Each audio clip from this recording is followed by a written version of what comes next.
এবার ট্রাম্পের ইশারায় বদলে যাচ্ছে বিশাল এক জলরাশির নাম, বিশ্বের অন্যতম কৌশলগত গুরুত্বপূর্ণ জলপথ পারস্য উপসাগর, যার নাম বদলে এবার আরব উপসাগর রাখতে যাচ্ছেন রিপাবলিকান নেতা।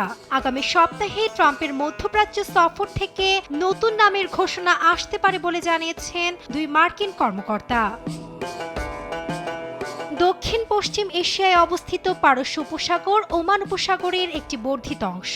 এর উত্তরে ইরান, দক্ষিণে সৌদি আরব, কাতার, বাহরাইন, ওমান ও পশ্চিমে রয়েছে ইরাক ও কুয়েত। ভূরাজনৈতিক কারণে জলপথটির আছে বিশেষ গুরুত্ব।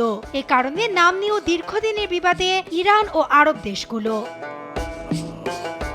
এ সম্পর্কে বুধবার হোয়াইট হাউসে ট্রাম্প সাংবাদিকদের জানান, দ্বিতীয় মেয়াদে নির্বাচিত হওয়ার পর প্রথম মধ্যপ্রাচ্য সফর থেকেই এ সম্পর্কে সিদ্ধান্ত নেবেন।